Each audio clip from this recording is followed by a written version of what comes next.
Bonjour et bienvenue dans cette vidéo consacrée aux équations différentielles. Notre objectif dans cette vidéo sera d'apprendre à identifier une équation différentielle et ses caractéristiques. Nous saurons en particulier reconnaître une équation différentielle, identifier la fonction inconnue et sa variable, et identifier l'ordre de l'équation différentielle. Commençons par un exemple très simple. On cherche une fonction y de R dans R, telle que y', donc la dérivée de y par rapport à x, soit égale à x, tout simplement. Pour faire cela, on s'appuie sur nos connaissances d'intégration. Il suffit en effet de trouver la primitive de x, qui est bien sûr 1 demi de x au carré, plus une constante appartenant à R, et toutes les fonctions de la forme 1 demi de x au carré plus une constante seront des solutions de cette équation. Cette équation est une équation particulière que vous n'aviez pas forcément encore vue jusqu'à présent. Les équations que vous connaissez jusqu'à présent étaient des équations algébriques, où on cherchait un nombre. Maintenant, on va chercher des fonctions. Donc ce type d'équation s'appelle des équations différentielles, et les équations différentielles, ce sont des équations où l'inconnu est une fonction, et l'équation fait intervenir des dérivées de cette fonction inconnue. Donnons quelques exemples. On a commencé par l'exemple y' de x égale à x.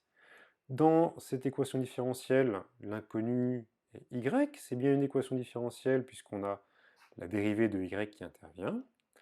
La variable de la fonction inconnue est x, elle est explicite ici, et l'ordre, c'est-à-dire le nombre de dérivées de y qui intervient, est 1. Regardons maintenant une seconde équation différentielle, y' plus y égale à 0. Ici, l'inconnu est encore y. La variable n'est pas explicitée. En effet, pour des raisons de simplicité dans la notation, on omet souvent de noter la variable dans les équations différentielles. L'ordre de l'équation différentielle ici sera encore 1, puisqu'on a une seule dérivée de y qui apparaît. Regardons une troisième équation différentielle, qui s'écrit dx sur dt égale à 1. On a ici une notation de la dérivée qui n'est pas commune en mathématiques, mais qui est très fréquente dans d'autres disciplines, comme en physique. Que nous dit cette notation? Eh bien qu'on dérive la fonction x par rapport à t.